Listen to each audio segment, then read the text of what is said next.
দিনের আলো নিভে এক পলকে নেমে এলো ঘুটঘুটে অন্ধকার। চাঁদের মায়াবী ছায়ায় থমকে গেল সূর্য।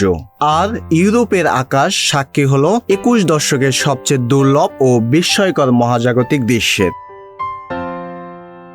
দীর্ঘ অপেক্ষার অবসান ঘটিয়ে ইউরোপের আকাশে নেমে এলো এক অপ্রাপ্তিব সৌন্দর্য। আইসল্যান্ডের পূর্ব উপকূল থেকে শুরু করে স্পেনের ঐতিহ্যবাহী শহরগুলো, সবখানেই লাখ লাখ মানুষ যেন এক নিমেষেই হারিয়ে গেল অন্ধকারের এক অনন্য মায়াজালে। সূর্য ডোবার ঠিক কয়েক মিনিট আগে চাঁদের আড়ালে সম্পূর্ণ ঢেকে গেল সূর্যের দিব্যি।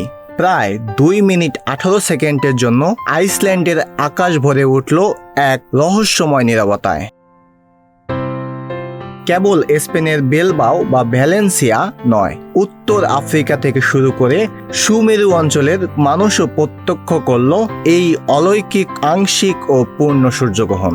এই দুর্লভ মুহূর্তের একটুখানি ছোঁয়া পেতে সমুদ্রের বুকে ভেসেছে বিলাসবহুল ক্রুজ শিপ, আর আকাশে ডানা মেলেছে বিশেষ ফ্লাইট। পর্যটকদের চোখ জুড়ে কেবলই ছিল এক অদ্ভুত কৌতূহল আর অপার মুগ্ধতা।